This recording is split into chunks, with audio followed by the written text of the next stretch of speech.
Assalamu алейкум, құрметті тыңдармандар. Міне Үшарал арқылы өтіп Алматыдан келе жатырмыз. Үшарал арқылы оңға бұрылдық төте жолмен. Бірақ ол төте жолды бір жыл болды міне жасапты. Жақсы асфальт төсеген екен. Осымен келе жатырмыз. Енді біраздан кейін Жалаңашкөлге жақындап қалдық. Жалаңашкөл туралы өздеріңіз жақсы білетін шығарсыздар. 1969 жылы Дамаскіде Қытай мен КСРО арасында қақтығыс болған еді. Тағы бір қақтығыс сол жылдың 1969 жылдың 13 тамызында болды.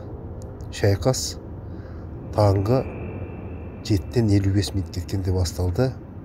Қытайлар шабуыл жасады, Қара-Қытай әскері. Міне қақтығыс осы жерлерде болған болады. Міне жақындап қалдық. Міне Жалаңашкөл. Осы жерлерде қақтығыс болды. Кеңес әскерлері келе жатқан Қытайларға қарсы ең құпия екі отты қаруды пайдаланды. Бұлар лазерный установка деп аталды. Қытайлар келе жатқан кезде ең бірінші оқ атуды Қытайлар бастады. Осы кезде атыс басталған кезде лазерный установка қойылып, бұларды жерімен қосып келе жатқан Қытайларды балқытып ертіп жіберді. Содан бері бұл жерге түк өспейді. Қараңыздаршы, тыр Жалаңашкөл. Не шөп жоқ, не ағаш жоқ, жерінің бәрі қара топырақ.